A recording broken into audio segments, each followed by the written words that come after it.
முத்துவேலுக்கு திடீர்னு உடம்பு சரியில்லாம போறதுனால வீட்டுல உள்ளவங்க குயோ முறியான்னு கத்துறாங்க. சத்தம் கேட்டு அங்க வர கதிரு என்ன மாமா ஆச்சுங்கும் போது தலை சுத்துது, வாந்தி வர மாதிரி இருக்கு அப்படிங்கும் போது சரி வாங்க ஆஸ்பத்திரி போலாம் அப்படிங்கிறான்.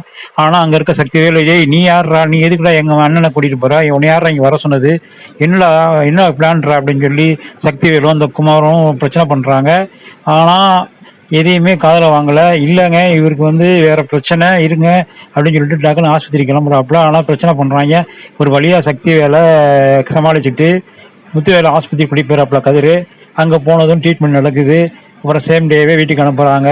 வீட்டுக்கு போவேனா இருங்க மாமா ஒரு நாள் கழிச்சு போகலாம், இல்லை நான் உடனே இங்கே போகலன்னா அங்கே பெரிய பிரச்சனை வரும், அதெல்லாம் நம்ம வீட்டுக்கு போயிடலாம் மாப்பிள்ள அப்படிங்கும்போது சரிங்க மாமா வீட்டுக்கு போகலாம், எந்த பிரச்சனை இருந்தாலும் என்கிட்ட சொல்லுங்க, மொழி மறைக்காதீங்க அப்படிங்கும்போது சரின்ட்டு போகிறாங்க. அதுங்களையும் அங்கே பிரச்சனை ரொம்ப பிரச்சனை பண்ணுறாங்க. மகன் பழையபடி எங்கள் அண்ணனை கடத்திட்டு போயிட்டாங்க. கடத்திட்டு போல ஒன்றும் போலடா, நீங்கள் நினைக்கிற மாதிரி அவருக்கு ஒன்றும் சாதாரண வியாதிலாம் கிடையாது, கேன்சர் சீரியஸில் இருக்காப்புல, ஒழுங்காக ட்ரீட்மெண்ட் பண்ணலன்னா நம்மளை விட்டு போயிடுவான்ல உங்கள் அண்ணன் அப்படிங்கும்போது தான் எல்லா விஷயமும் புரிய வருது சக்திகளுக்கு.